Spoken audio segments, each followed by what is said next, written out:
Hello, guys and girls, and welcome to episode 177 of the F.Reality Podcast. Welcome to our clubhouse, where we discuss all the latest VR news.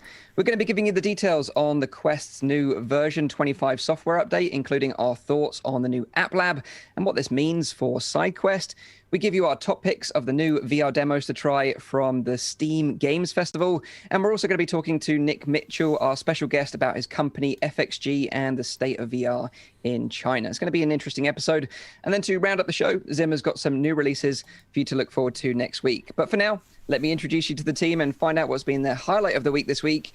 And also let us know what you played in the chat too, so we can read out some of your highlights as well.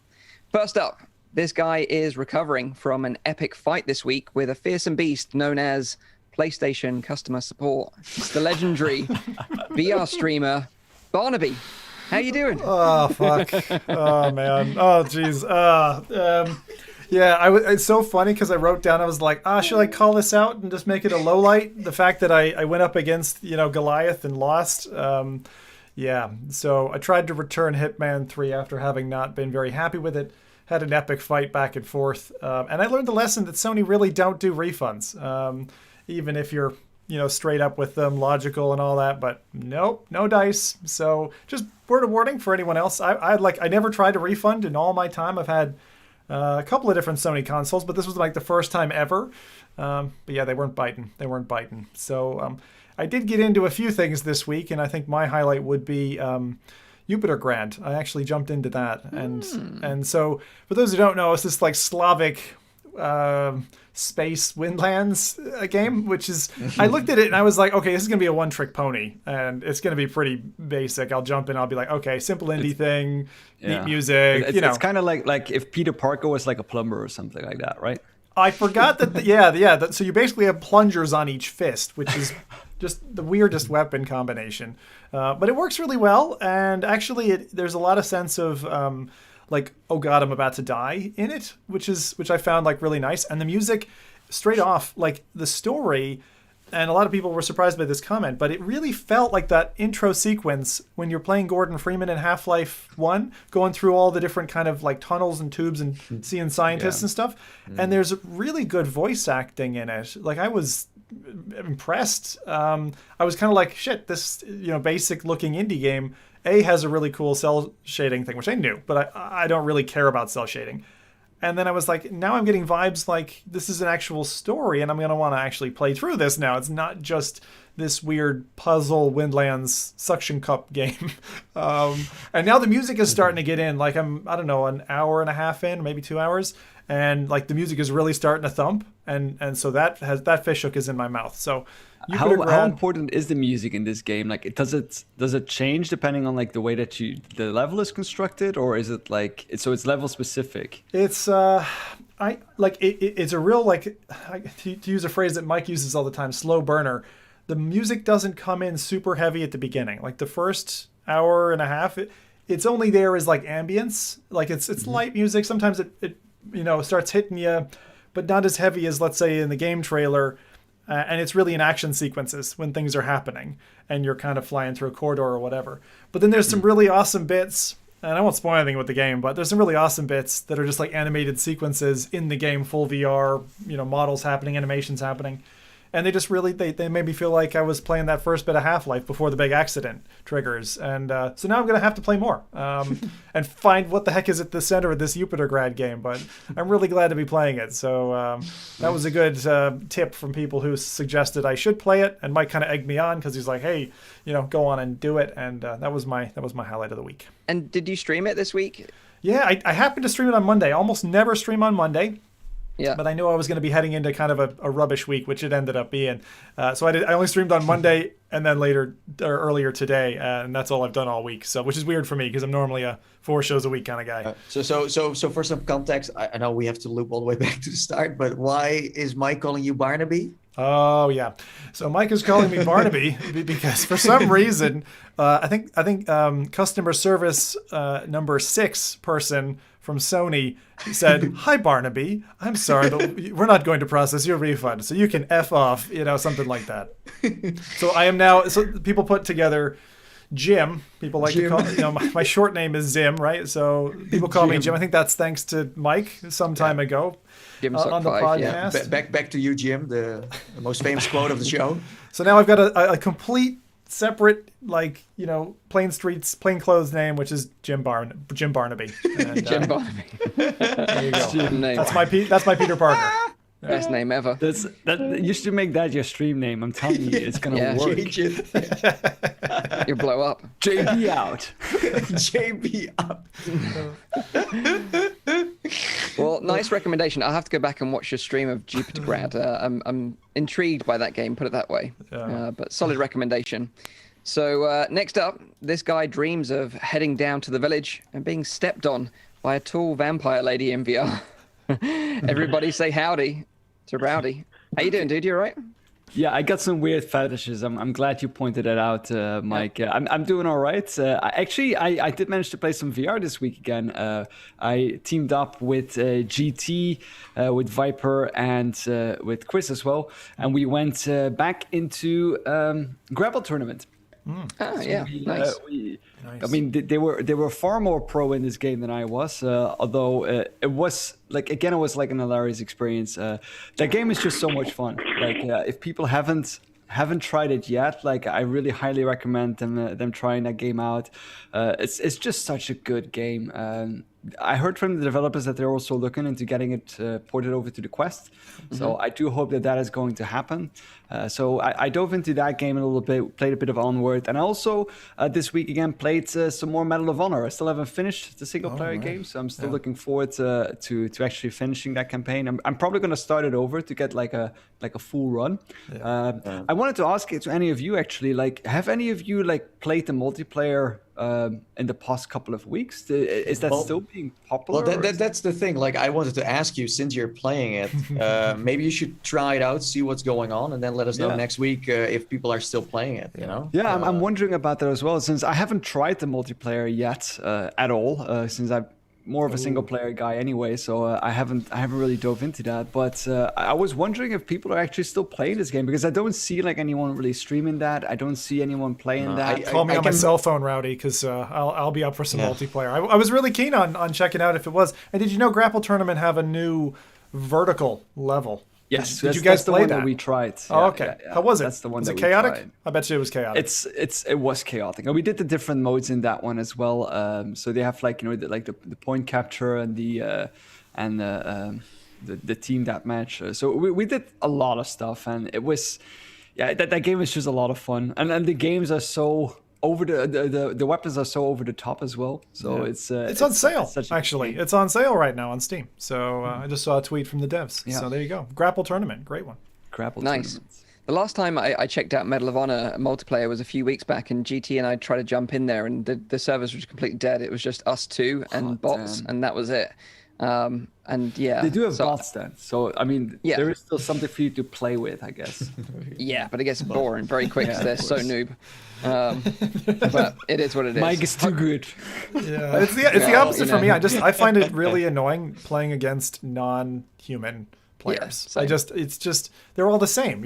If they even implemented, I always thought if I was a game dev, you would send 3 junior programmers, each the task of creating AI. And then you mix them all up and have them in the game. So at least they would feel like different AI players. But again, honestly, the multiplayer is really good. It's really fun. And it feels like playing Medal of Honor online. It's just, as I said, they should have split it off, but they didn't. And now it's a dead multiplayer. Yeah. And also, Zim, our future robot overlords will not appreciate that you called them boring. Just letting you know there. Laughs in China. Yeah. I got it. So... next up, this guy is back with a vengeance, sharing his love and excitement for all things virtual reality, wearing his favorite Grenathy t-shirt. So a favorite Frisian. It's, of course, Nathy. How you doing, dude? You all right? Yeah, I'm all right. Wow, you didn't even knew I was going to wear this. No. But you just saw it and you're like... on the fly. Yeah. Impressive. How we roll. most impressive. So I haven't really done that much. I came back from, of course, holiday. I've been getting a little bit back into business. I did check out Oculus App Lab, something we're going to talk about later. Yep. So I would say just go to our special guest and Cool. Let's dive deeper down the rabbit hole. Let's do it. So, as you may notice, we do have a special guest joining us this week. He's a Canadian VR veteran living in China, founder and CEO of FXG VR. It's Nikk Mitchell. Thank you for joining us, dude. How you doing? Hey, everybody. Doing awesome. Thanks for having me. Anything highlights you want to share this week? Anything you played recently that you think was awesome that everyone should know about? Jurassic World Aftermath on the Quest. Yeah. Loving that. It scares the heck out of me, but it's awesome. Yeah, it's like Alien Isolation in VR, but with dinosaurs. Yep. More But the only problem, of course, we know with that game is that sadly it's only half a game. It kind of ends halfway through, and then it says the second half is to Spoilers. continue. Oh, you didn't know? In 2021. So I'm just warning you now that you know don't get too invested in the game because you're not going to find out the ending until another few months' time. Yeah. No, it's okay. I like that. Like, I never finish games, so anytime a game ends early, I'm like, yeah, I saw the ending. I'll beat it, so I won't be disappointed. This is kind of like every game for you. It's like, we'll see the next half next year. Yeah, exactly. This is why half games get made now on the Quest, because Nikk and those kind of folks like to play games like halfway through. It's like Star Wars as well. That felt like it was just a game cut in half, and then there's more content coming soon. But anyway, I digress. Thank you for joining us, Nikk, on the show. Looking forward to talking with you later on about some insights into the VR industry in China, because I know it's a completely different world over there than it is over here. So it's going to be interesting to find out who the main players are over there, the popular VR headsets, popular platforms, games, etc. and stuff. So make sure you stick around for the end of the show for that. We missed a sixth participant here, the real guest. Who is this pup that we're looking at? That is the cutest dog. Who's the little pup? Oh, yeah, this is Yoshi. Yoshi. He showed up for the interview. Yoshi's my favorite. Wow, what kind of dog? And Chihuahua? SynthRiders. All he plays is SynthRiders. SynthRiders. Nice. Crazy about it. Does he have a favorite track? The third one, Let me think. I'll go with the third one. Okay, go. Yoshi, what's your favorite trick? Yeah. Yeah, he's a little bit shy. He's camera shy, so that's why he's not talking. So what about the chat? What have they been up to this week? Any good suggestions from them? Yeah, so we have Cat Noir, who played all 3 Half-Life games in VR. Well, that's some dedication. Wow. All this week? My God. I played Half-Life 1 the first time. I played it all through VR on the Quest. I never played it before, and it was amazing. Nice. It was such a deep, immersive experience, and even though it was like terrible graphics, but with like awesome level design and sound design, it was one of like my best single player gaming experiences in VR. And it's made by Dr. Doom. It's one of his first. Dr. Doom. Why did Dr. Beefy Doom? Dr. Beefy. Of Doom, because he also did. I see. And then we have Voodoo VR. Yeah, I'm like starting up a little bit there. Voodoo played Mental Hospital VR. Hey, Mike. Sounds like something you would play. Oh wait, you maybe already did with someone else. I played it with your brother, I think. Was that the one we played together where we both like hurt our throats because we screamed so loud? Soiled yourself, right? Yeah, that too. And then we have Go Sazan, who has been playing Hyperdash, Pop 1, 11, and our favorite, Walkabout Mini Golf. Hey. Oh! You're a fan, Nikk?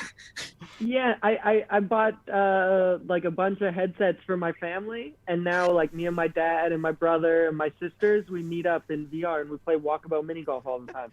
So awesome! It is the best game for that exact application use case, for sure. Yeah.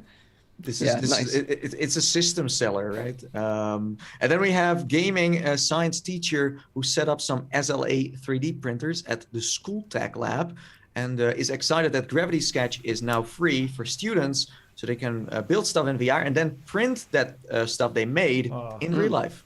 That sounds like a fun afternoon of messing with PLA spools and all that, and just printing till the sun goes down. Absolutely. So my highlight this week was a game called Propagation VR. Don't know if you guys have heard of this one or maybe even played it. Have you guys played it? Played it single player. Yeah. Okay. I saw the GT version of it. Yeah. The GT version. So for those that don't know or haven't played Propagation VR, it's a game that released on Steam for free back in September last year. It's basically a zombie shooter experience, like a wave shooter. Lasts around 25 minutes. Normally, sort of wave shooters suck, but this one's pretty decent. It sort of like steps out from the crowd because it's got really good visuals. It's got some variety in enemies. It's got this dark and moody subway that you play in, and the audio is pretty decent. And you've got these two weapons. You've got a pistol and a pump-action shotgun. And the pump-action shotgun is just so satisfying to use. It's awesome. So me and GT jumped into the game again just recently because the devs have just released a co-op multiplayer mode, which is like a kind of a paid DLC. So the solo mode is free. The co-op mode that they've just added is like $10 or £6 to unlock. And you can play together with a friend, which is a lot of fun. So we played through it. Took us about 25 minutes. But we just had a lot of fun with it. We were both screaming, especially near the end. I won't spoil anything that happens, but something that terrified me happened, and I wasn't happy about it. And I just wanted it to be over. What I find interesting is that there is no locomotion, right? Like locomotion. You only move in the environment that you have available to you, which is a different kind of concept, more related indeed to the wave shooter kind of thing. But since it's more like a little bit of like a story that is happening, it's very different, right? Yeah, definitely. And I think, if you're interested in checking it out, like I said, the actual solo mode of this, which you can play completely on your own, is free on Steam. It's called Propagation VR. It's actually one of the highest rated games, VR games on Steam. It's got overwhelmingly positive reviews. But yeah, like I said, they've just dropped their co-op mode. So we jumped into that and had a lot of fun with that. And to make it even more interesting, we were wearing like B-haptics vests. So we could feel all the bites and stuff and touching from the other creatures in the game, which I won't go into. But touching we had each a lot of other fun in with a dark subway with Guten Tag VR. Yeah. Unfortunately, we couldn't touch each other. That was something that was missing, but the creatures could touch you anyway. Okay, so. that is not going to age well at all. But it's one of those things, it's a stressful situation. You want a little back massage in between, the waves. Yeah, sure, but when you first said it, it didn't sound like that. That's because your minds are in the gutter. But anyway, okay. So that is Propagation VR. Tickle GT a little bit, That's available on Steam, and the co-op mode is available as a $10 or £6 DLC. So, I have a question for you, Mike, because someone else in chat said this, and when I ran it, it didn't run particularly well, but it was quite pretty. I think it's an Unreal Engine game, but it was very, very neat looking subway, and it definitely was like a teaser for wanting, a full story looking like that at that quality. Like I cranked, obviously I've got like a beast GPU 3090, so I just cranked everything up to ultra, using a smooth streamer cam to record the gameplay, so it looks super nice. But yeah, like if you got the system for it, it's a really nice looking game in the headset. Videos probably don't do it justice, but it is pretty scary. And if you're not screaming or smiling by the end of it, I'd be surprised. So it's free. Go check it out. Nice. So that is my highlight of the week. But before we get into the news, obviously we've got plenty of news to talk about. I want to thank the sponsor of this week's show, and that is, of course, our good friends over at SynthRiders. They've sponsored a lot of the shows recently, which we really, really appreciate. And they've just released their latest Synthwave Essentials Pack 2, which contains some awesome tracks from the likes of Muse and Gunship. Yeah. You can play all these tracks solo or ride the rails with friends online in their excellent online multiplayer mode. And last week, we announced that SynthRiders were kindly giving away some game keys and also some t-shirts to you, our audience. So to announce the winners of the SynthRiders game keys, they are Social Alien 1, Grim Essex, Liam 11113, Cujo SR, and the winners of the SynthRiders t-shirts are Logan Does Stuff, Gabriel 804 War, I Mandy May, and Risky Business. So thanks to SynthRiders for sponsoring the show and sorting out a giveaway. We really, really appreciate it. And we just learned that not only humans play this, but also dogs. Dogs love SynthRiders, dude. Yeah, this is blowing my mind. It's like this game is so easy to get into that even dogs with their paws can just press some buttons and get into the game and start a song and then just get a high score and do multiplayer too. My God, you're a living advertisement, Nathan. I'm also wondering what happened to Liam 11112 and 1111. Yeah, that's true. That was obviously taken. Yeah. Yeah. So yeah, we really appreciate the SynthRiders team sponsoring us again. So go and check out their game. It's available now on Steam, Oculus Rift, and Oculus Quest. All the links are in the description down below. Nice. So let's get into the first bit of news this week, and that is about Oculus Quest update, which is version 25. This has began rolling out last week, and like all updates for the Oculus Quest, it's kind of random as to when you're actually going to get the update. You know, you've got to say a special prayer, do a little dance, and just pray that it's on your system. There's no real sort of rhyme or reason. And with that, it always, like, the confusion starts because some people think their Quest is broken. New consumers say, like, listen, I don't have it. It doesn't work for me because they don't know how.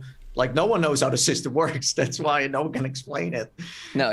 And although it has a manual update button in the Quest, it doesn't work. These rollouts are just gradual. So, it's probably one of the most frustrating things about the whole update system with Quest. But is it regional?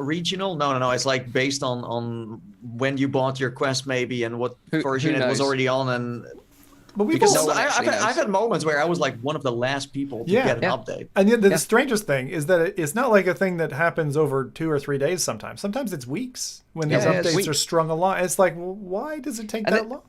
This is the funny thing. We're talking about... Go on, Nikk. I'm reading a book on Facebook right now, and they talk about how they do that with every release or everything that they're doing.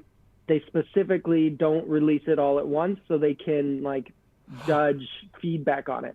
So if they put it all out, then they just have data for everybody with it. But by like putting it out piece by piece, then they can see how does that affect like viewership and playtime, and like they're tracking like a billion different things all at the same time. Smart. Yeah, I guess it doesn't hammer their servers as well. But can you explain this to consumers as well? They get more data. No, that's not Facebook. Yeah, they like to just surprise you with whatever. Nobody knows what they're up to in the big blue building. The funny thing is, like, I went to check the update, and I'm still on version 23. So, 25 is coming out. I'm still like 2 steps behind. But anyway, I digress.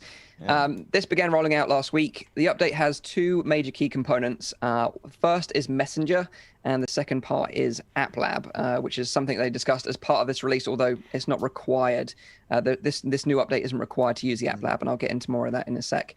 So let's start with Messenger, as this is obviously Facebook Messenger, of course. And to use this feature, you need to have your Facebook account synced with your Oculus account if you're using the original Oculus Quest. Of course, with Quest 2, you don't have a choice. You had to sign up with your Facebook account anyway.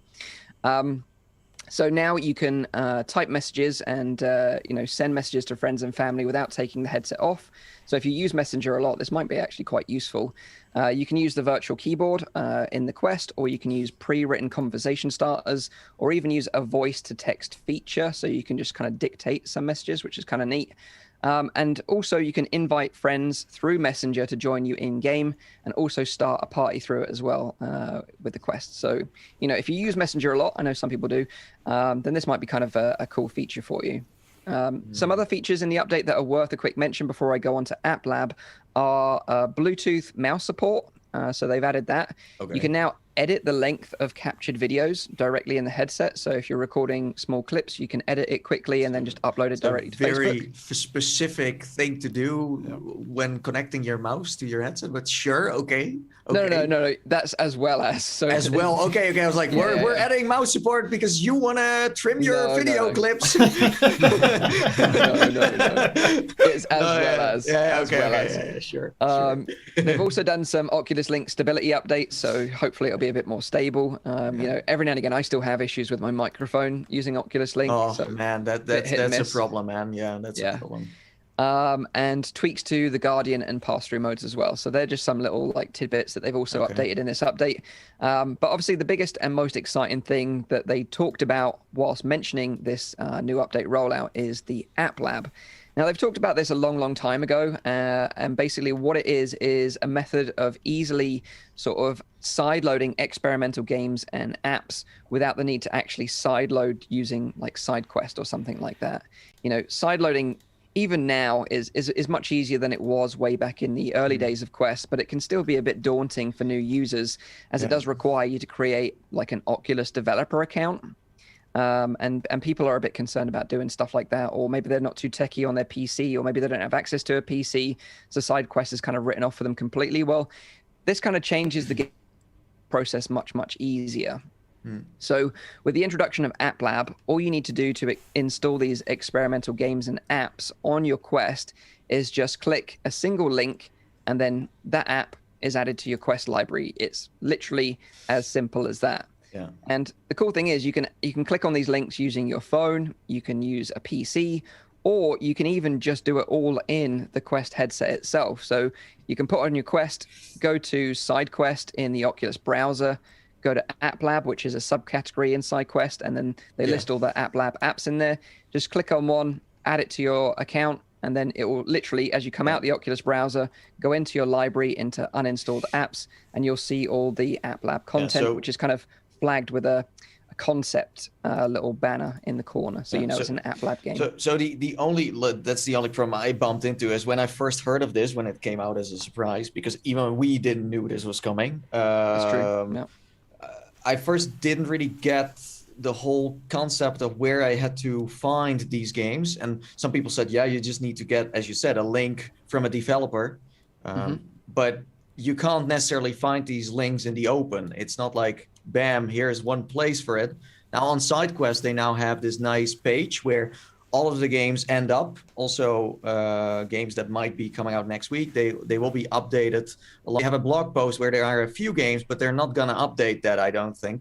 So SideQuest is the only place right now where you will be able to find everything. Or what you can also do is you can, sign up on Reddit. You can make a Twitter account, follow some interesting people to see what's going on. Because, for example, we know that Pavlov is coming to App Lab, but that's something we know because we follow this developer. So I hope they will still make it a little bit easier. I do understand why they did this, because they don't want, new users to see these concept games on the main store, because they are experimental. They are still getting worked on. But for us VR enthusiasts who are a little bit more, into that, it would be nice to make it a little bit easier to, it's now really hidden away, extremely. Yeah, just one. So there is a secondary place you can go, which is Reddit. So the Oculus Quest subreddit has an aggregated list. And in the past, whenever we've had features like what Nikk was talking about earlier, when you've got, multiple people kind of playing a game together and stuff like that, multi-user accounts, Reddit is a very good aggregator of like this kind of helpful threads, and they just kind of merge it all together, and they're pretty good at keeping stuff up to date. Only thing that I would say is, wear sunglasses, because there's a lot of rough stuff on Reddit, and you got to protect those eyes of yours. So the funny part is, if you look at Oculus App Lab right now, it's an early access system, but not completely. It's still not what it should be. So we're getting there, but it's not. So they're kind of keeping it in the middle for now. It's not the ultimate solution. That's what I'm saying. It's, as Mike said, it's easy to use for consumers. It has a very low entry level, but it's not like a green light system or a way for us to vote. We can help developers, of course, by playing them and give feedback and get them closer to that, approval point. But you know what I mean? It's not. We're not completely. I think what might help developers is that obviously all the data is in their hands now, like Oculus's hands, so they know exactly who's playing what, the retention, how regularly people are going back to games. So then they can work out whether a game is potentially worthy then to go onto the official store. But they're not all free or all demos. Some of them are like full games that you can buy.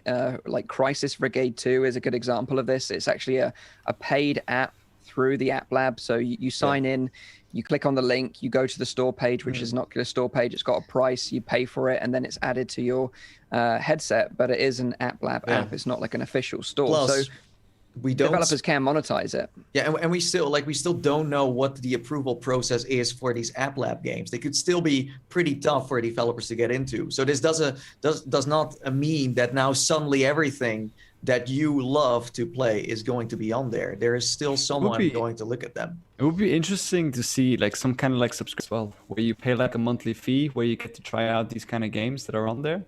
They're free right now, so most of them are free. But I think you mean paid one. If they plan in the future to monetize that more, and they wanna do that more, and maybe make the developers make some money as well, it might be a nice incentive to develop more stuff for it. Do you mean like a union? So if you had a bunch of different VR devs kind of lumping together and saying, we'll all take a feed in the same way you would from like a pension pot, like we'll all take a feed from whatever people are subscribing in, but throw my game in there, and yeah. I'd rather buy stuff piecemeal. Like I'm not a fan of subscription models at all. Like, you know, I think Viveport, for example, I think it's interesting for, like, you know, we've mentioned this before, newcomers. But you know, I just prefer buying my stuff like piecemeal. A subscription would also cause more issues in terms of like we get more games with parts, because then it's like, oh, here's part 1 in your subscription, and part 2 is coming in a couple of months. So that would only fire up something you you don't see want that to get into. in the PC market. You see it as well. Like all of them are moving to more like not only cloud computing, but also like more like subscription models. You see it with Xbox, you see it with PlayStation. They've had it for years. Even Steam. On Steam, you can also have subscriptions now with EA and stuff. True. Yeah. So you see that coming up. Yeah, interesting. I find this system very interesting, and I'm curious where it's going. I think it's a good start. I think this is great for us as people who want to play games, but also for devs who want to get some feedback. Hopefully, this will also open up more applications that are, you know, for remote VR, are for healthcare and stuff, because it's a hidden system that doesn't end up in the main store.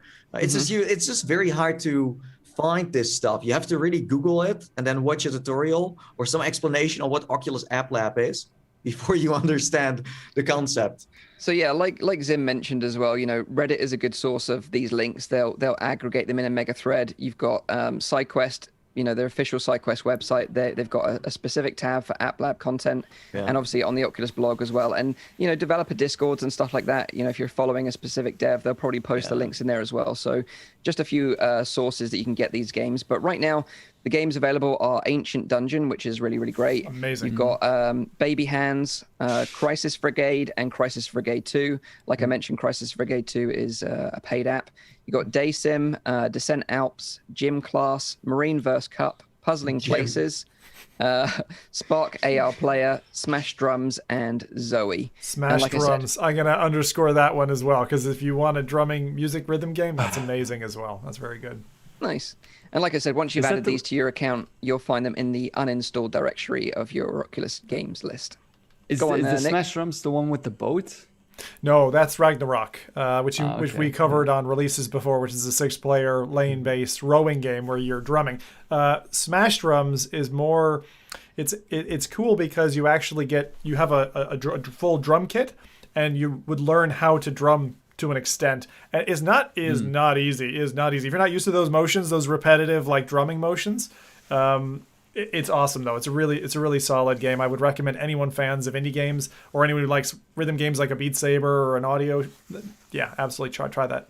I would echo that as well. I played Ragnarok this week as well, and you know, if you like rock music, you know, and hammering on drums like some sort of like, you know, Norse god, then you'll dig it. And wasn't that one multiplayer too, the Ragnarok one? Yeah. So you can drum against someone else.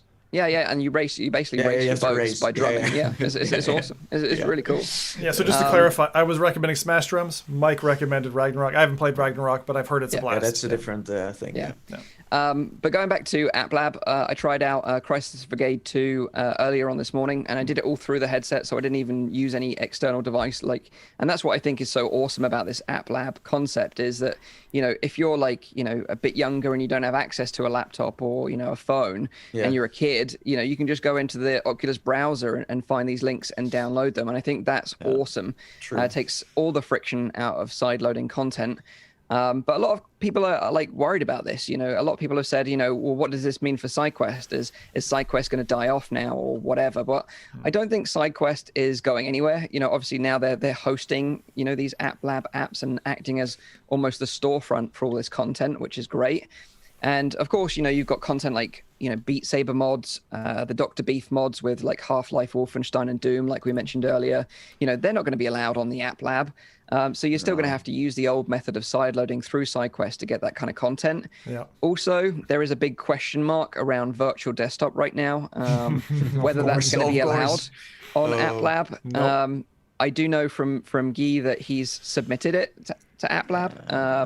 But whether it's going to get approved or not, we just have to wait. No, it's not going to happen. Yeah, I think it's a no-go because of the Steam part. If he was still the original clean build without the Steam link in to play the Steam games, then I think he would get approved. But this is something that's really interesting. For the devs who are listening, I would recommend, knowing from the past what Oculus QA has been like, don't just rush and throw your app at them, right? Get it ready.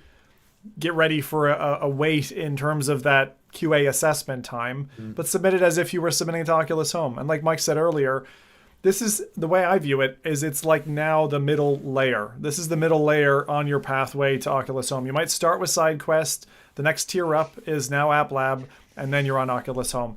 And I think that path, it will naturally create these zones, right? You'll have the proper indie stuff. Some of it's that borderline illegal right down at SideQuest. And they're really fun, weird things that break your Guardian system. And then you get App Lab stuff that's going to be like what we used to have with Rift S and the original Rift.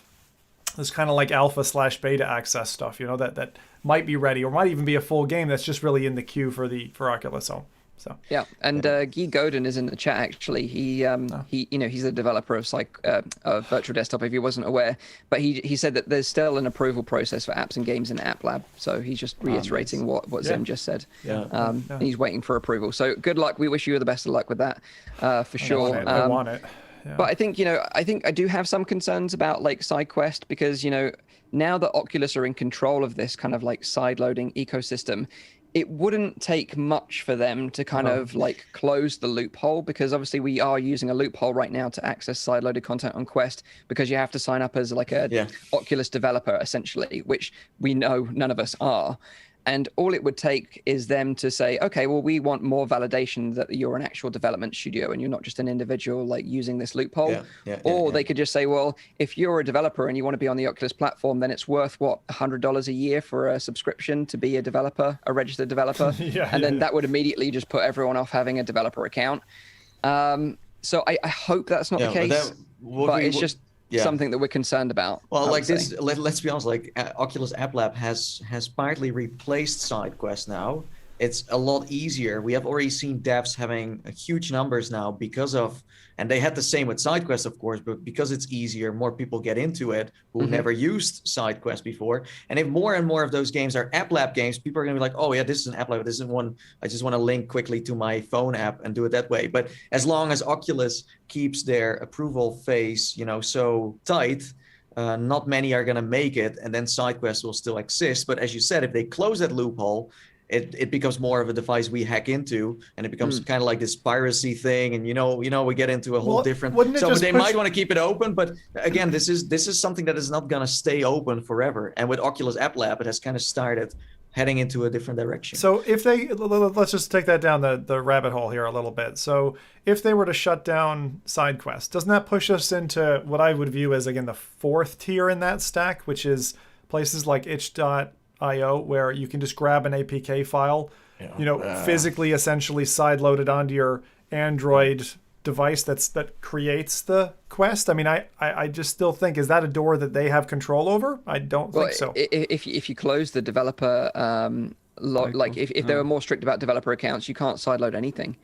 So people have you need to jailbreak. Have the developer mode activated on the device before you can sideload anything. So then you get the problem. But then you get into this like where people try to jailbreak the software. What almost seemed to be like they tried it already once, and it seemed almost impossible. I mean, the Quest is so much of a better device when it's when this option is opened. Like just only already the option for having virtual desktop.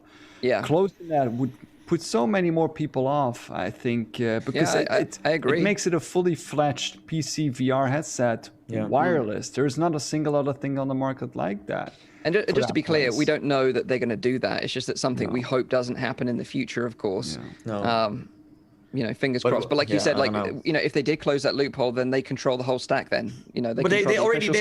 That's the thing. They already started doing that with App Lab. They're indirectly already kind of closing down SideQuest. They're not just going to say we're going to do it. They're just kind of using their own software now to kind of get into that direction. The only problem I have with that, I mean, I have a lot of problems with that, but the main one is that you need to offer something in return. By closing off that kind of option, there needs to be something that is an Oculus controlled, where something like virtual desktop or something similar can actually exist. Because, I mean, let's face it, like the Oculus Link cable, even that doesn't work as well as virtual desktop does. No, I honestly think I agree. I don't think they care. No, I think Rowdy is absolutely there. If they, from the moment that Oculus have developed their own virtual desktop, they'll shut that door as quickly as they can. They'll say, use the official one from us.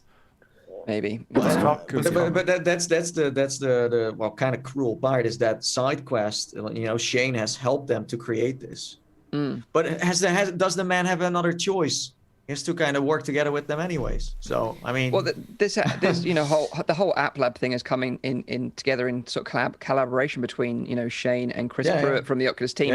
I'm actually going to meet up with Shane tomorrow to talk to him more about it, to find out what he thinks of it. Because, I know that he's more positive about it, and he was positive about it when he was on the show many months ago. True. But there is still like this thing in the back of my mind that thinks, they could just lock this whole thing down. That's what I'm saying. He has no other choice than to be positive. There is no other option here. There is no other option. That is true. That is true.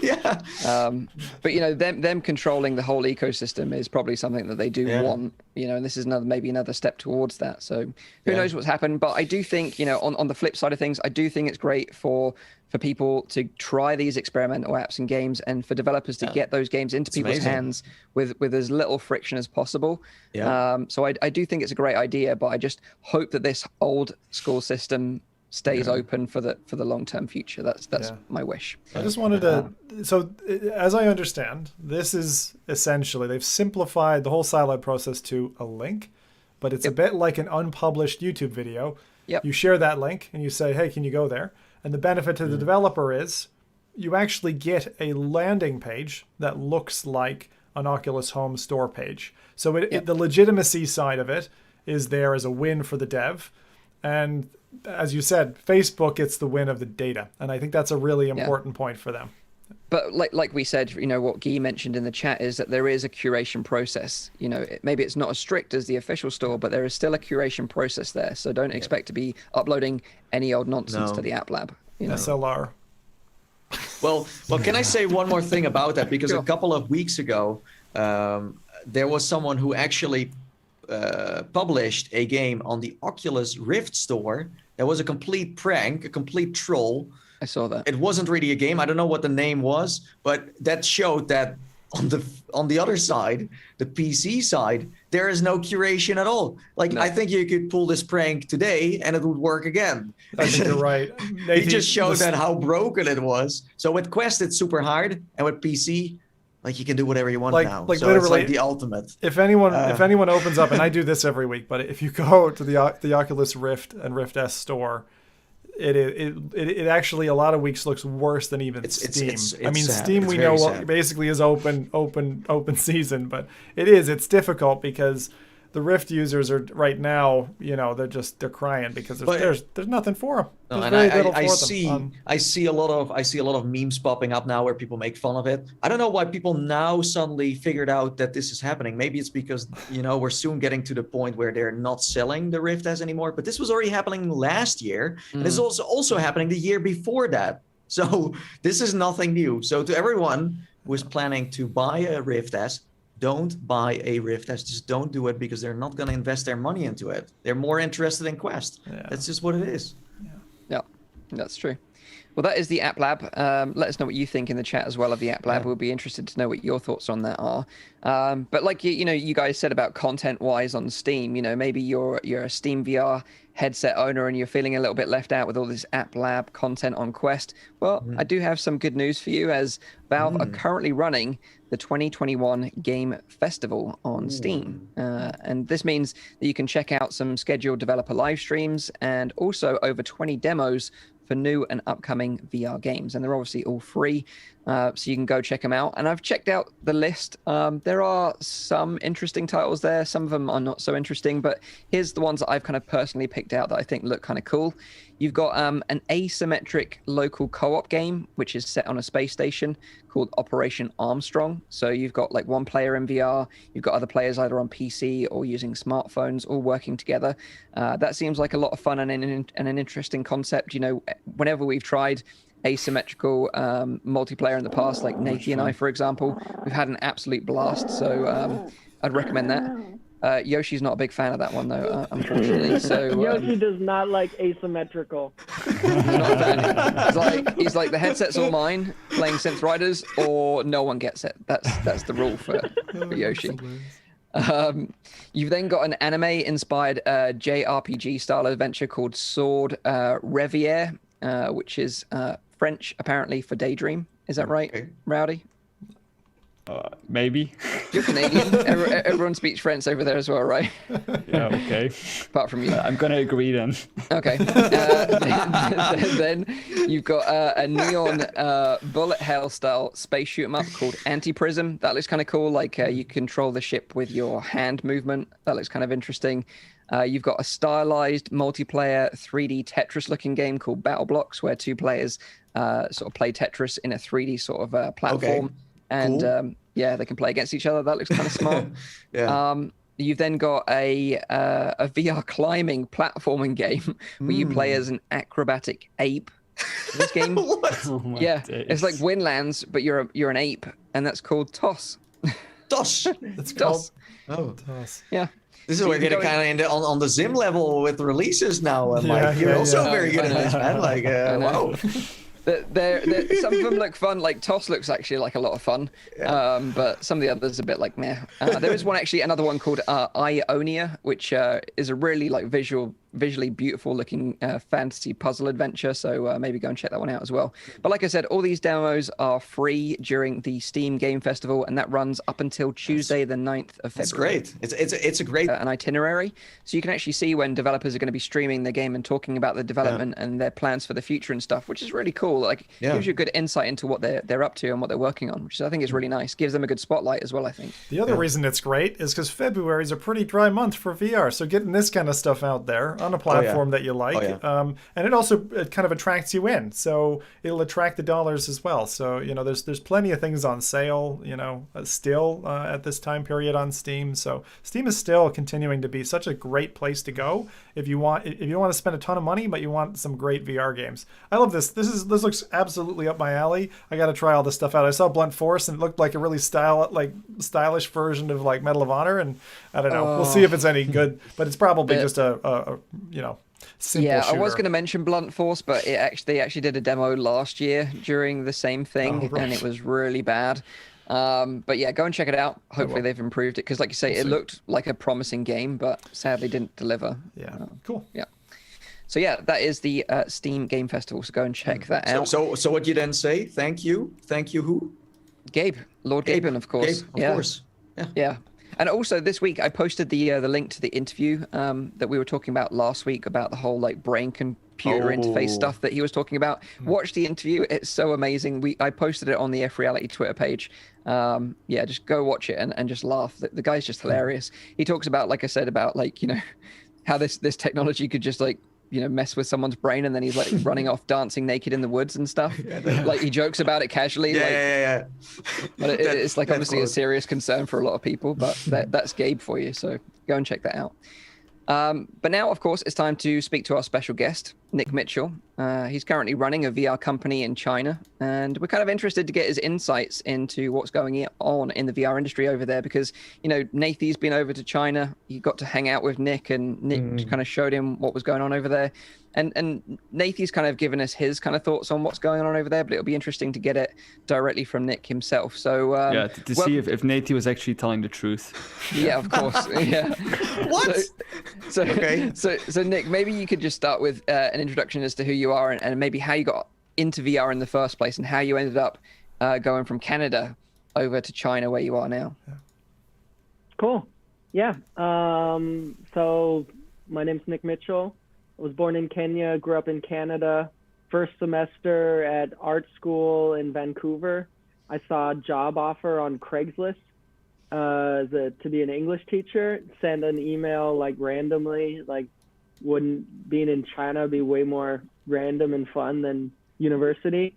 Somehow got the job, and I was like, well, guess I'm dropping out of university. Maxed out my student loan in cash, bought a plane ticket, and I just like went to see what was up in China. That was 13 years ago. taught English for a year, worked at a bar, learned to DJ, started just like doing all kinds of random stuff. A lot of really weird random stuff, but I think we got enough content without that. I could see you thinking like, should I talk about? No, I probably shouldn't talk about this. I'm just gonna say it's gonna be random stuff.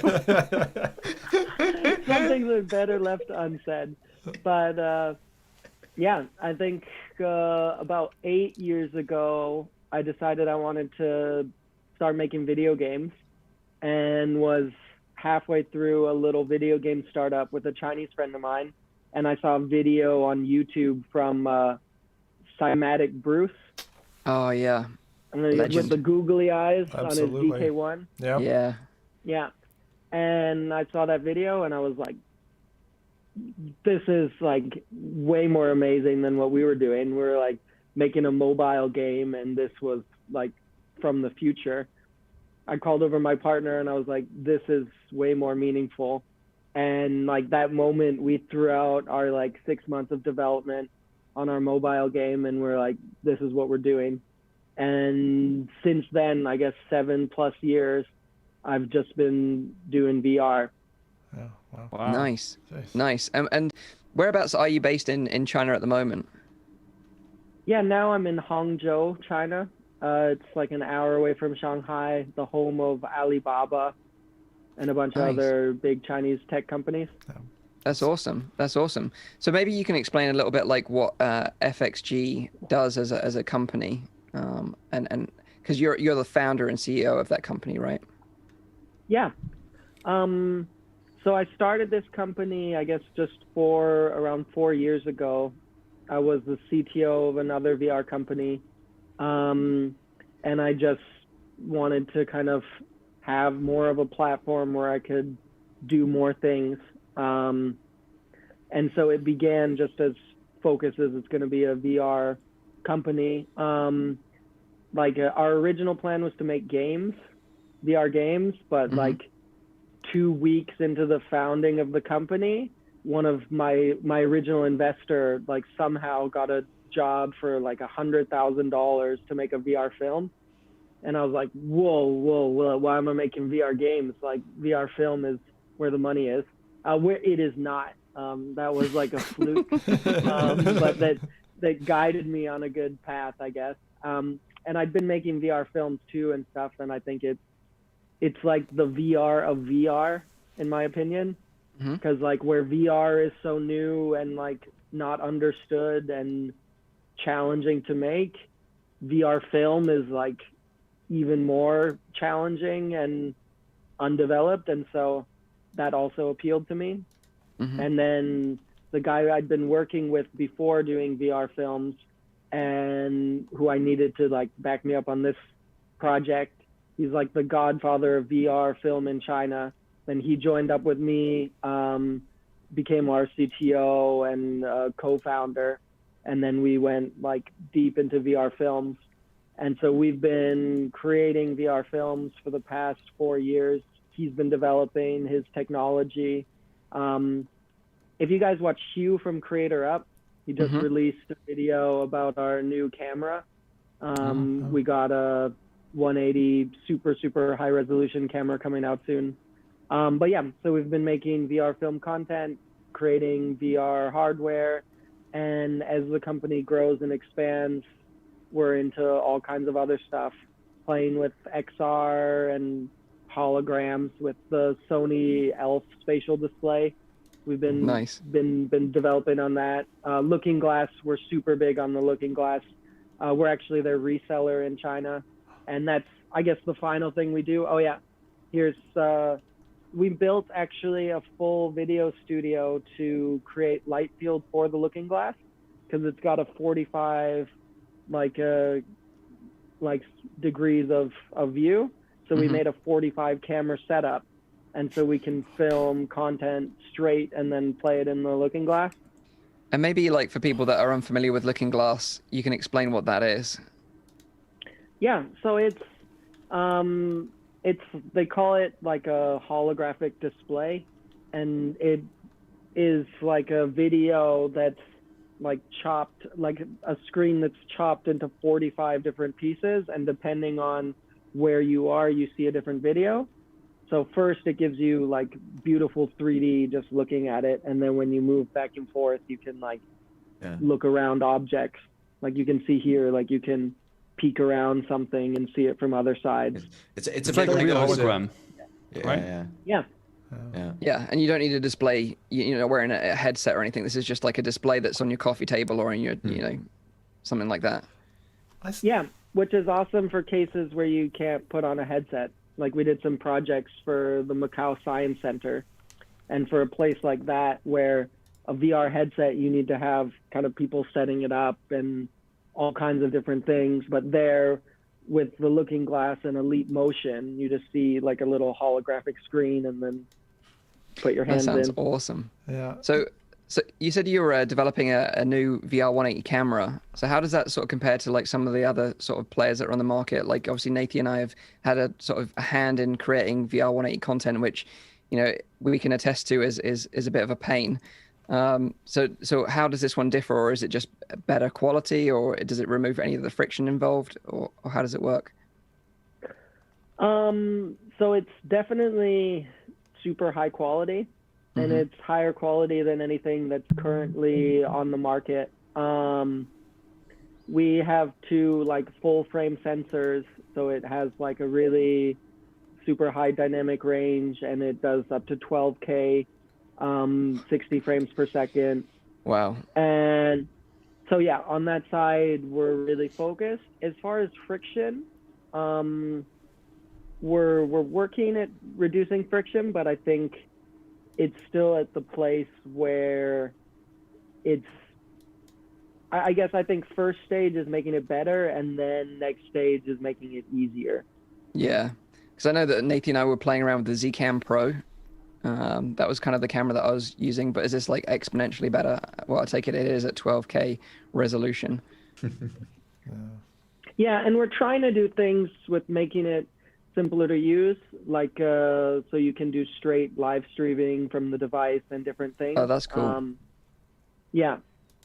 Nice. So how did you end up meeting Nathan? Like how did you get to know this guy, and how did you end up inviting him over to go and spend some time with you? And also, can you tell us any stories, like dish the dirt on like anything interesting or stupid that you got up to in China? Yeah, please, because he left that out when we talked to him. Did he tell you about the toilet paper machine? Oh. Tell us about the toilet paper machine. We need to know this story. Toilet paper machine. Wait, should I tell it or should you tell it? I mean, oh my God. Okay, wait. Let me tell you. So around the corner where Nick's office is a public bathroom where you have to be able to get toilet paper. You have to scan your face at a dispenser, and when it recognizes that you have a face, it will just save that data and then give you some toilet paper. And based on how pretty you are, it will give you more or less toilet paper. That's what I made up, but I got like 2 pieces, while my brother got like 6, and also Nick, you got like 1 or 2 pieces. So we were too ugly to get some decent amount of toilet paper, basically. So. Wow. That's kind of what it is, but that's kind of, if you explain this to people in the Western, scene, they're like, "What the heck are you talking about? What is this?" But you showed it. You said like, "You gotta try this." I'm like, "What is this?" So it's solving an important problem. How do you stop people from using too much toilet paper? Yeah. You take their data and you sell it over. You give your biometric data across for 2 sheets of toilet paper. Wow. Just imagine the price of that. Like how much does toilet paper cost, and how much is this like huge machine with facial scanning technology and a dispenser? Or maybe it's subsidized by the government, when they get all the pictures of your faces for their sort of like, algorithm, Or maybe it just looks fancy on the outside. On the inside, it's just a USB connected Huawei phone, like pressed up against some glass, scanning your face. Yeah. But I would find it hilarious if on the other side of the toilet, towards the outside, there would be this huge screen with your picture saying this person is currently on the toilet. Exposed. But trust me, like the first time you go to China, like this is just an example, but this is happening all the time. Like on every street corner, you're like, but what is this? And what is that? And you're like learning new things, like instantly. And I don't really know. I don't remember how we got to meet each other. I think my brother knew you from something. And when I said I want to go to China, he said like, you got to meet with Nikk because Nikk is like the oracle of the Chinese VR industry. And then we met in Shanghai. I remember I was like completely jet lagged. I was sitting there. Rooftop. And yeah. And you showed me the skyline of Shanghai for the first time. I was like, it was like the best thing ever. And from there, you just have been like touring me around, because the thing is like, you understand the Western market, but you also understand the Chinese market. So you're like this bridge between the two. Well, if I would, meet up with someone who was like only doing things in China and has never been anywhere else, then I also don't know what's going on. So you are like explaining things in a proper way, and that way you get to learn, more about China in like a more clear perspective. Yeah. So Nathy and toilets aside, oh God, let's talk about like VR for a second.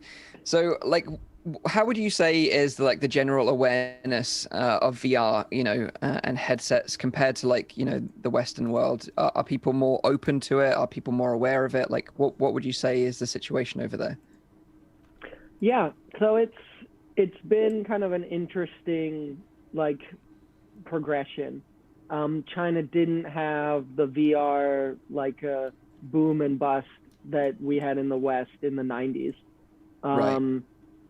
So that kind of China wasn't at the place, like they were just kind of getting onto the internet then. So they missed out on that. And then when the DK1 came out, it was pretty much ignored originally. Like the first thing that me and my partner did is we made a website, because there was like no community or anything. And it was kind of like Reddit / upload VR, like news and like a forum and different things. And then when Oculus sold to Facebook, that like completely changed everything. And it was like overnight, like everybody in China woke up and they were like, VR is here and it's something that's super big. And with the selling to Facebook and open sourcing the DK1, that was like a combo attack where it was like, whoa, VR is huge. There's a lot of money to make in VR. And here is like the instruction manual on how to make VR. And it went crazy. Like they went from no headsets being made in China to something like 90% of the headsets. Wow. And like so many brands came and died in that like short amount of time. And it kind of was unfortunate. I think like Palmer Luckey talks about poisoning the well, and it like grew way too fast and the well was like poisoned really hard.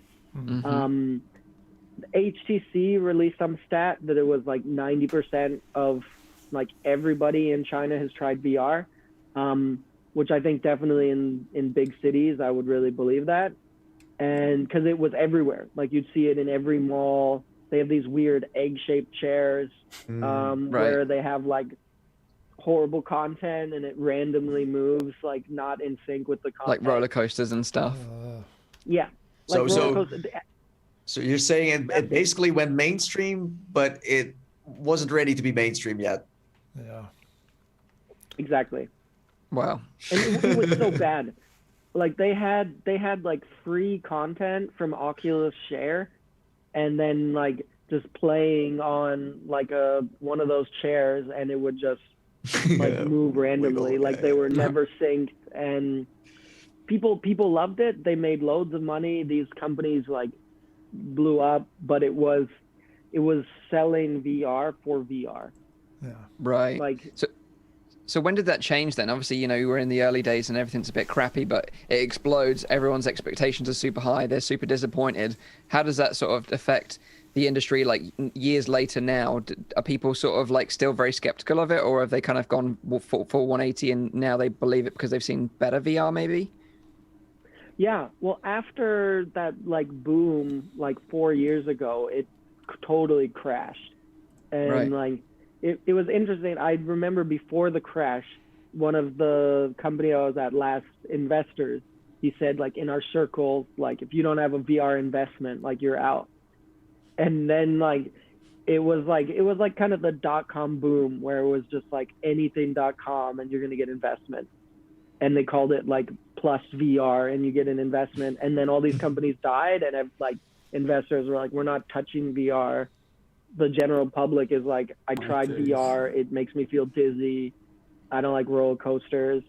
And I would say last year is when a shift kind of began to happen.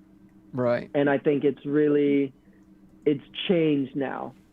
Like I got a lot of pushback when I started FXG because I began like right at like the bottom when everything was the worst, and people were like, why are you doing that? Like, don't you know VR is a fad and it's dead?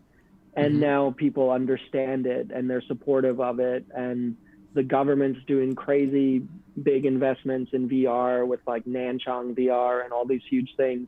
And so now everybody's open to it again, and the investment is coming back, and the general public is very cautiously and slowly trying it again. Because that's the interesting part, right? That in the US, every company is owned by it's like privatized. Well, in China, you have the government much more involved, of course, with VR. Like they invested so much money. There were even like you had like this conference every year where they had like one city, they turned it into a VR city, right? Yeah. Do you think that also, because you mentioned that they kind of missed like that initial boom of VR that we had back in the day with, before we ever heard of the Oculus, and you mentioned that China kind of missed that. Do you think that is the reason why we've seen such an influx all of a sudden of virtual reality in China with like so many people wanting to try that because they didn't have that, that kind of disappointment before? Yeah. Oh, definitely.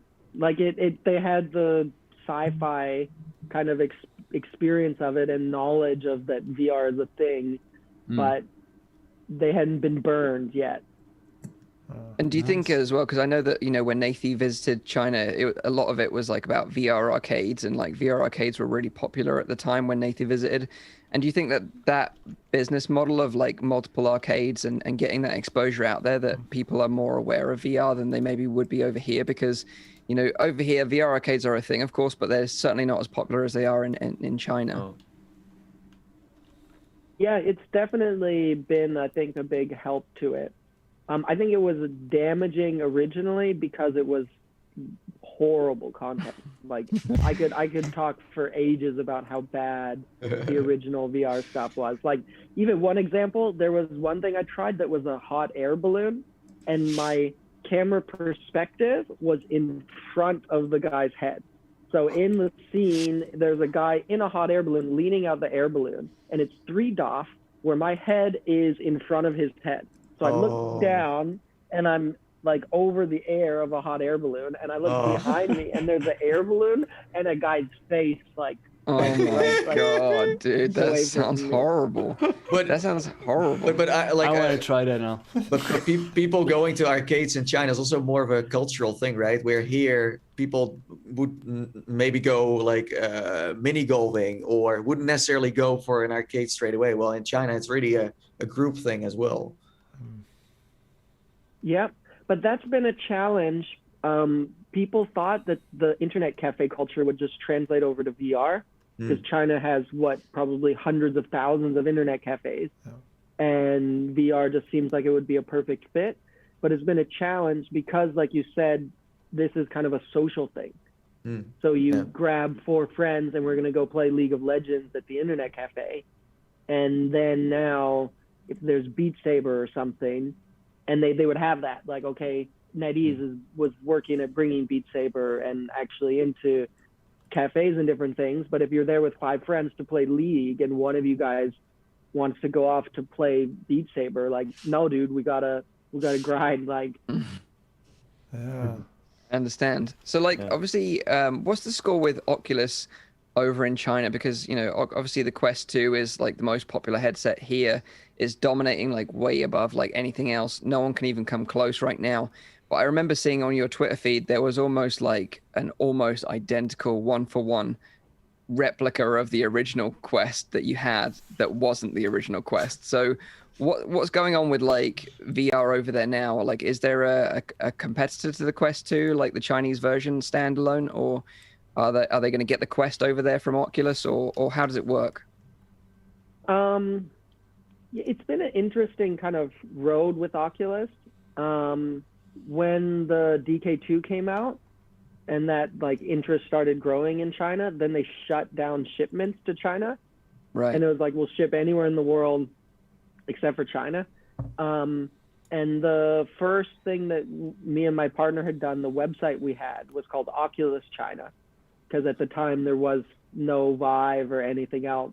So it was just like a Oculus community, because that was kind of the VR, like how our Reddit, that was Reddit Oculus was the total VR community. And then when Facebook bought Oculus, they also bought our website. Nice. And like, yeah, it was nice. And I was so excited because I was like, oh, cool, you guys are excited about China and you want to like get involved. And they're like, it's not on our roadmap whatsoever. And they never came and found me. And so it seems like as time's gone on, once I switched over to Facebook servers, even before the Facebook login, nothing was possible without a VPN. And so it's pretty much locks out the market here, though the Quest 2 is doing awesome. It's complicated. You need like a VPN router to get set up. But what is then a lot of people do is you can buy a Quest 2 on Taobao and they preload it with like every game. And so then you just basically have it kind of set with all your games preloaded, pirated. Yeah, because the thing is in China there is like the firewall, so things like Facebook are not allowed. People have their own Facebook in China that is as amazing, but that way people can of course then when they import a Quest, and now with the Quest 2 being you have to have a Facebook account, it's like completely useless in China. So as you said, you have to have someone kind of do it for you from a distance and then send it. Yeah. So is there a competitor? A lot coming. So like obviously you say some people are importing them, like preloaded content, but is there something off the shelf that people can buy that is like comparable to what the Quest 2 offers right now? Pico, the Pico Neo, as far as being a mobile 6DoF headset. The Vive, is it the Vive Focus?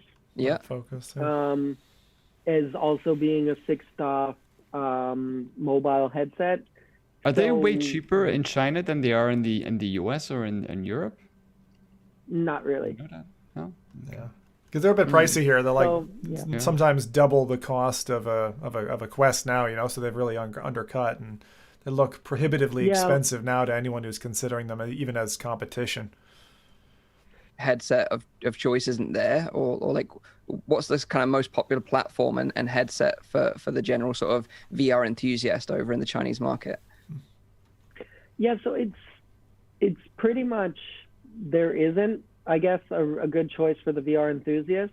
And that's why things like the video you showed that Nathy filmed outside my office, where it's like these little arcade booths and things like that, have done really well. Because they can kind of take care of all the hardware, and they go with the HTC Vive or a Pimax. But it's changing, I would say. Like Aichi is coming out with a new 6DoF headset. Skyworth is coming out with a 6DoF headset. Huawei is coming out with a 6DoF headset. And all of these companies are also investing in content as well. Right. And so it's only a matter of time. Right.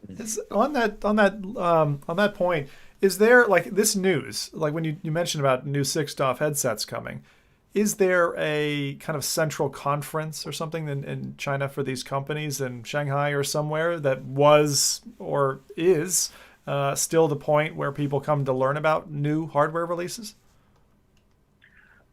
There's so many. Like big VR conferences, there's like probably at least 5, maybe 10. Wow. The Nanchang VR is a huge one, with like hundreds of thousands of people come to the conference center, and like the guests, they'll have like 400 guests. I think there's a little video of my, like the screen where I did my speech on. It was like a 20-something meter long screen, like just a huge conference. Shadow Creator just had a conference, and that where I filmed that Quest 1 looking thing. Pimax has conferences. Tolua, like a big VR media, they have their own big conference. China Telecom, they have a VR conference. There's so many. But wow. Like you're almost underplaying it a little bit, because the one in Nanchang, like compared to, let's say, an Oculus Connect that we used to go to, hopefully maybe next year, is like cute compared to what's happening in Nanchang, where there is this ginormous Ferris wheel with the VR logo on it. They have like they make these flower sculptures with like VR stuff on them. The whole city gets turned into the virtual reality capital of China, and as you said, like 100,000 people. That's insane. That's so many, you know. So the interest is definitely there, as you say. So I get this kind of like vibe, you know, from like, you know, the VR market over there. They're more inclined to try, you know, something at an arcade, or maybe like you say, like a booth on the side of the street, rather than invest in the technology and take it home. Is that a fair assumption, or is that not right? Definitely.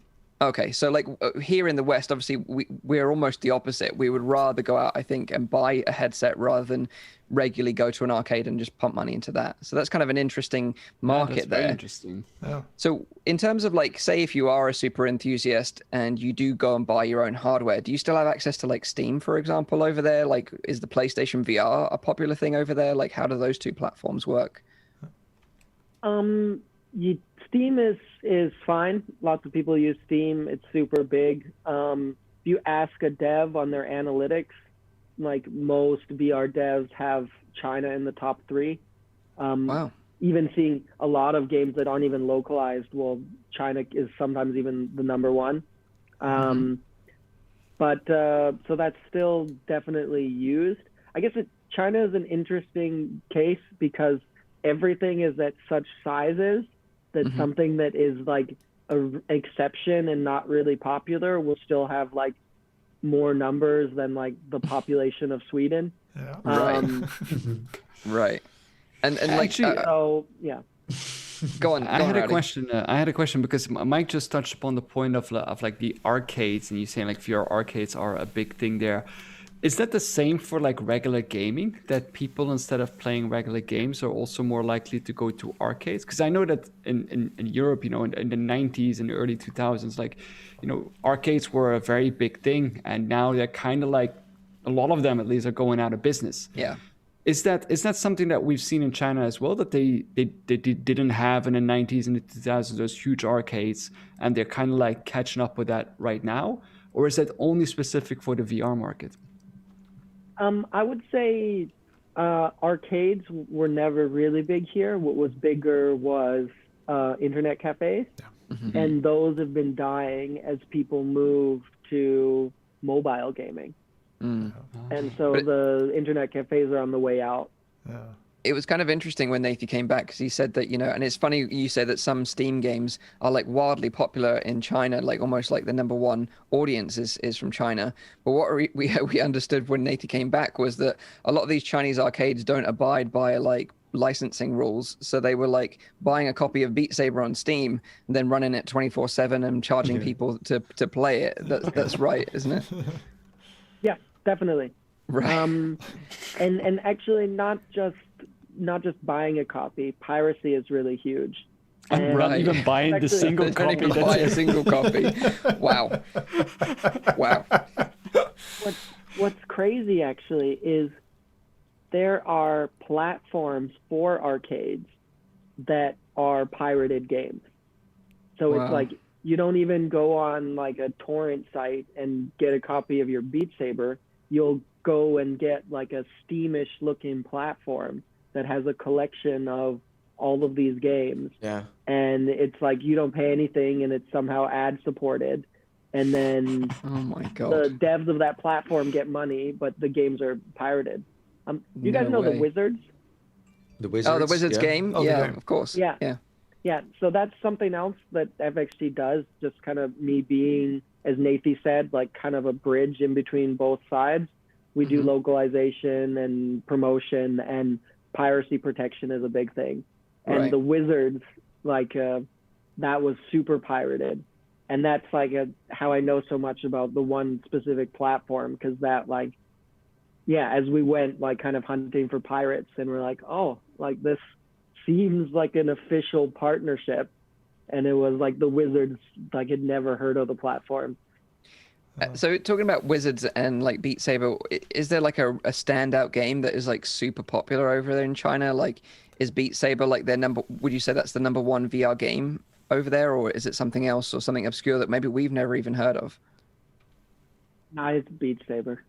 It's Beat Saber. Damn, you squashed my dreams there, Nick. The cool part is in China they have a lot of these machines, you know, these Beat Saber machines that you rarely see. But in China there's so many of them, and they look amazing, and they really draw you into the whole. But they're not VR. official ones, right? These are kind of like. No. You have official ones, and you have okay. You also have these. Yeah, I once showed a video where there was a multiplayer Beat Saber machine.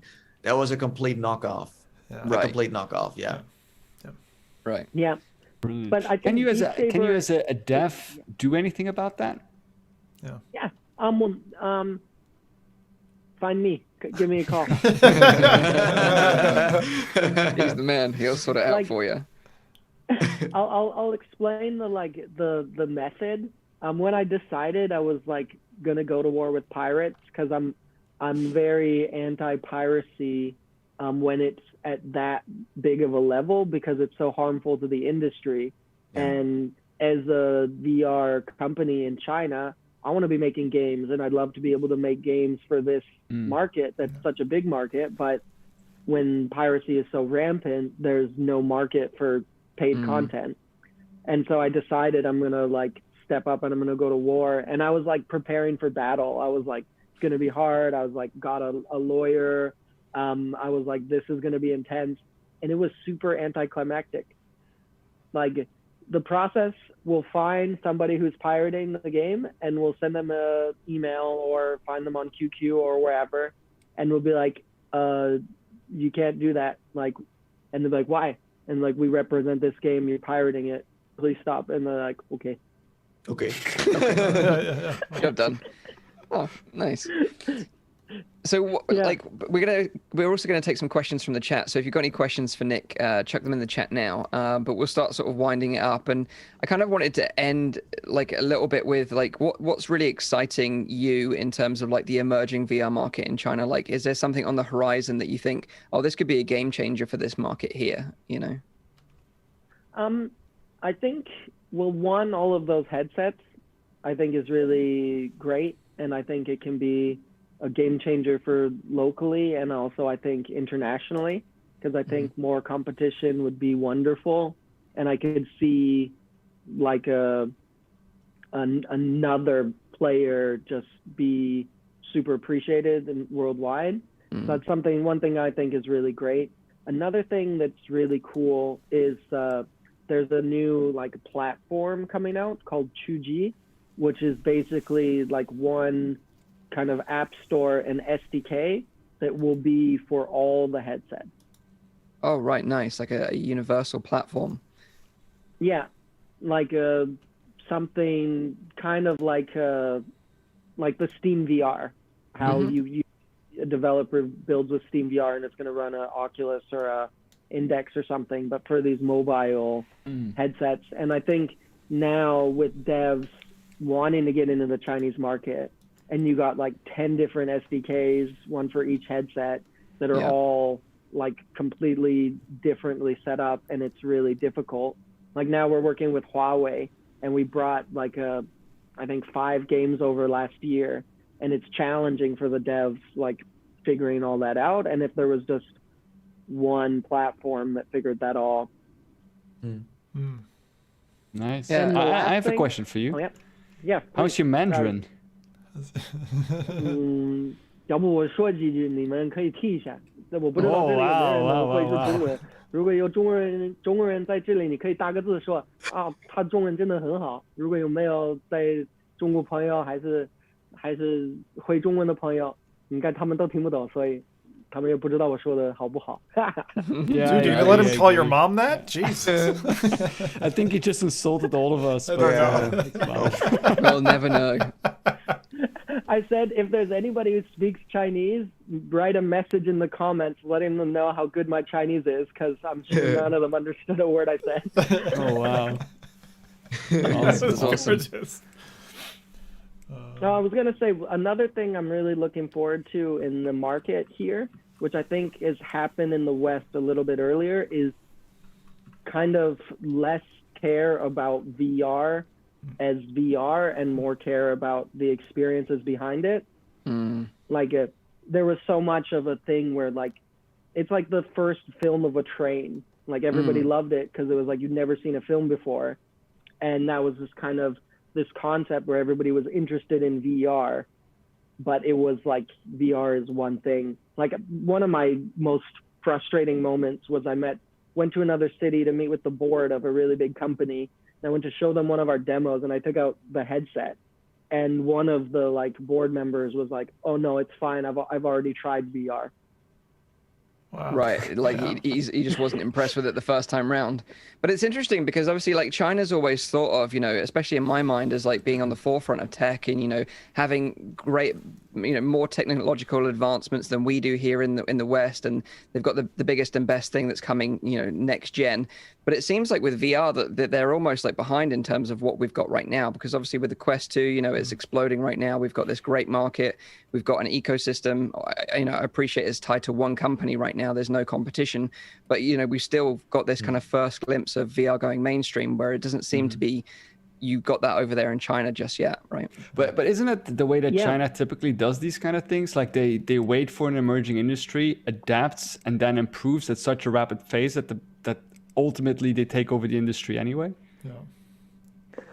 Yeah, I like to look at DJI, like the drone company. Exactly, yeah. Which I think was just like Rowdy said, like they just showed up out of nowhere, and then all of a sudden they like dominated the market. And so I think it's very likely that something like that will happen. But it's weird because there's like so much more support for VR. Like we talked about conferences and the government and businesses, like all the telecoms have like huge teams focused on VR, and like there's such this support and this push for it, but it hasn't kicked off yet. So I think it's kind of, there's going to be like the breaking point where they can get over the like bad experience of a couple of years ago, and then it'll blow up, and then we'll see like the tech take off, because the speed of development here and everything is insane. And once there really is a market for it, then it's going to catch up and probably pass the rest of the world. Yeah, that's really, really interesting. Is there anything else you want to add, Nikk, before we sort of wrap it up a little bit?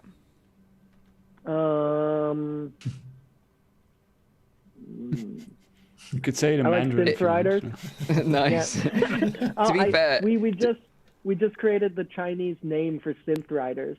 Okay. They hired my team to like to translate SynthRiders into Chinese. And what is it? It's like 欢迎骑士, which is like the night of the psychedelic sound. Nice. Okay. That's awesome. Very cool okay. title. That's really nice. Oh, this explains why Yoshi has been playing SynthRiders. He's on your team, of course. He's been playtesting the game in Chinese. The pirated version, yeah. Yeah. But we should also note, and thanks for Nikk joining us, that it's actually 2 a.m. where you are right now, right? Now probably 3:30, is it? Jesus. Even later. Yeah. He dragged himself out of bed for this, so I do really appreciate it. 3:30. But no, it's awesome. This has been so much fun. I could go another 3 hours. I don't think I could. So props to you. So now let's hand it over to Zim for the latest releases this week that you should be looking forward to. Yeah, and as we're starting off here, I will just say probably point you right back to the earlier section where we're talking about the Steam VR demos that are available now, because that's the strongest, I think, place. Although it's some good, some not so good, as Mike described it earlier. I think that's the one. Toss. Yeah, Mike's a real toss. Anyway, moving on quickly we were talking about conferences, and I think this is a really interesting thing. We've been asking this question since COVID hit, which is basically, is there a good solution at the moment? There hasn't really been a great one. This one comes from a company that started off initially in 2004 and started going to kind of social VR and really for collaboration. They're called Glue. I love the name, by the way, not just because a lot of their environments have this lovely white kind of Elmer's glue look to them, but also that they're meant to, their focus is being a virtual extension of your workplace. And they're doing it in a way that I haven't seen other collaborative applications do it. So I'm quite interested in this. So for example, right, say you're working together with a team and you need a kind of like a surface to be able to collaborate on. You have your sticky notes. Let's say you're a developer team and you're kind of working through various phases. Well, what Glue allows is, and the feature that kind of attracts me most is asynchronous collaboration. What that means is if I log in on Monday morning and I go ahead into this kind of persistent environment, along with my avatar or whatever, I could do that and I could log in with Mike and we could put a couple of Post-it notes up on the board, but I could actually log out and Rowdy at 6 o'clock in a different time zone could hop into the same space and actually affect that space. Oh. So it's kind of persistent, asynchronous collaboration. And I really find that to be a unique selling point compared to a lot of the other apps that we've seen. I could mess up your workflow. That's what you're saying. Wait. We could now officially, as F.Reality, say we have a building. We have you can just visit us. That sounds amazing. Yeah, don't say virtual. It sounds just great if you just say we have a building. We've got a building, the F.Reality building. So you customize the environments to a degree, right? So you have a number of different environments in Glue, and they've been like running awards and stuff. But I love the fact that their first company that they started off in 2004 was called Fake Production, which I just think is the best name of a studio that then ends up doing, business conferencing applications. I will recommend you go check out their rich website at glue.work because the website is probably one of the best VR app websites I've seen. And it's got beautiful graphics and talks to you all about the app. This is free, by the way. It is on the Quest platform, and it landed on the 4th of February. So it's already out. It was originally born in 2017, and they've kind of been working their way through various apps and support. So in what genre can you find this on the Quest store? Because it's not a game. It's not necessarily an experience either. So where are we then kind of looking at? I just searched for the keyword glue, and I found it. So I don't know if there's a subcategory that it fits neatly into. That's a good point. I don't know that we have a collaborative. Might be under productivity or something, but it's certainly under new releases right now. I hope it's not under exercise apps. You're supposed to strap weights to your arms as you're feathering Post-its up or something. I don't know. It could be a bit challenging, But yeah, so it's a 30-person strong team. I think you'll see from their website that it definitely got clout. And I'm really interested to check this out because like Rowdy and I have talked about before, and the guys, we've all talked about these kind of collaborative apps. Yeah. So many in the last year and a half we've seen. But I haven't seen one with a real interesting, unique selling point. This one has really nice looking environments. It's got that asynchronous collaboration, and they have their own I'll call it harmonized psychedelic avatar system. So you're not using the Facebook or Oculus avatar. You're using one that's just on that platform. Yeah. So that's from the way some of the comments in the chat. Eric and Gaming Science Teacher both say that there is a free demo right now, but you have to sign up to a monthly subscription. Okay. So they got me with the details. I just wanted to ask, why is it free? Because it might sound strange, but no. Okay, there you go. That's good. It answers the fact that why it's showing free in the store, but the fish hook is there. Thank you for that. That's an important sideline. All right, second thing here then. Let's move on to another thing. So if you're done with board meetings, then why don't you just go and check out a board game? It seems like a natural slide. Just go right one into the other. So like we did there.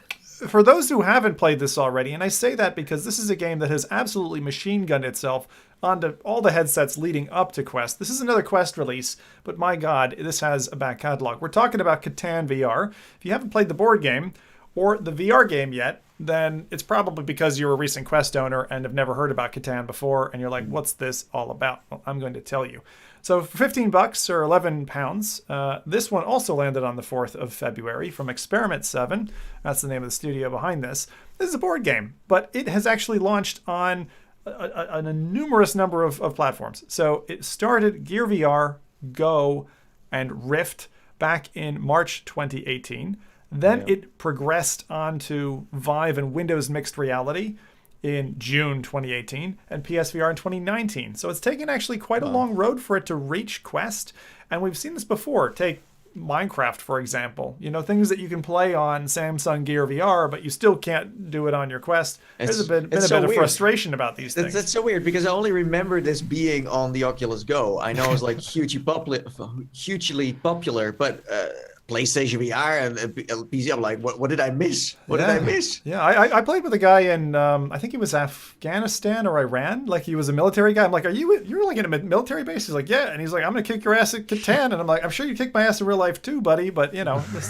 Anyway, I got a couple of quotes just to explain Catan because I think it's a little bit complicated. And if you're not on the video, you're like, what is this? Before you say that, like, I tried it out, never having played Catan before, and I couldn't figure out for the life of me what I had to do. And he's a neuroscientist. It's not, I would say you have to play it once to understand it or have some really nice people to be able to explain it to you. I have seen claims on Reddit, though, that with somebody who knows how to play the game, they can explain it to you in 5 or 6 minutes. So it's not like terribly complex. Right? 6 minutes. It's what this is, though, however, this is a German board game, right? And they're smarter than most of us. So back a few years ago, and I do mean a few years ago, this was a 1995 like German board game hit, right? And then later they converted this into VR, as I've mentioned. One of the things I want to talk about is this is a cross-platform game. So if you have somebody on a Samsung Gear VR, a Go, a Rift, you can play with them. What other game can you do that with? Like, it's rare. Very few, right? Games like Wander allow it, but you know, there's not many games that cross this many platforms and PSVR and are cross-platform play, friend invites, matchmaking, all of that kind of stuff. So wait. So you're saying someone from Area 51 played this with you, so you can play this from wherever you want, even when it's like top secret. When it's top I don't secret. think they have internet there. Yeah. He was playing with Bob Lazar. That was it. That was it, the whole thing. So in terms of, for people who were wondering, now board games, right, there's some classic board games out there already, but online there's this guy who said, so Jaxie Driver called this the bastard love child of Risk and Monopoly. This is the Jon Snow of board games, and that is actually how I would qualify it. It is it is as another Redditor has mentioned, the most fun way to ruin friendships. So unlike Monopoly, where you can get knocked out, you stay in the game. But Catan is evil in that it really gives you that feeling of you end up having to produce and feed the players for whom you are almost a servant. So once you get into it and you understand this game, it's quite fun. It's true to the classic. It's been optimized for VR, but it's this new, fresh, immersive format. And the beauty of 6-DoF headsets, unlike the Go, is that you really do get a chance to kind of get close to the board, get close to the pieces. And for anyone who's experienced a board game in VR, that's really quite magical. It's actually quite a nice experience. It is and great. Like what we said, and the with environments are great. Oh, the environments are great. The masks, environments. the faces that your opponents have, for example. Yeah, the whole thing is just nice. So it's the most social thing you can do. It's like it really feels like we're at one place and we have a table and we're gonna play a board game. That's just really what it feels like. And this is this is probably going to be a seated experience for you. If you play this standing, you're a sycophant, and just get off the podcast. Standing at that, I don't know who does that, but sure, whatever. For the fitness score, of course, maybe, but that's very Get that standing goal every day. Yeah. Right? a standing goal. Yeah, true. Got to close the rings. Yeah. Actually, Oculus has been pushing some of their stuff on that. Like, we can help you with your fitness goals here and that in their system. I got one last thing for you, for PSVR people. As much as I've had love for PlayStation this week, I thought I'd throw you guys a bone, because there is a PlayStation Plus game that originally launched for 30 quid. And I'd be surprised if anyone here has played it, because this is an experience. It's a slice of a flat game that has VR immersion. One of our friend of the channel, Voodoo DE, covered it. I've seen his videos on this as well. This game is called Concrete Genie, and this is out for PlayStation Plus. So you can get this for free if you're a PlayStation Plus person. And it's actually a game, because last week we had this great in-depth conversation with Rosie Summers, who's a VR artist and renowned for her works. This is a bit like that. It's a bit tilt brushy in its nature. So you get into the VR experience and you're painting. It's actually a kind of a mesmerizing painting experience along with the story that they've got. So there's a VR experience sliced into that.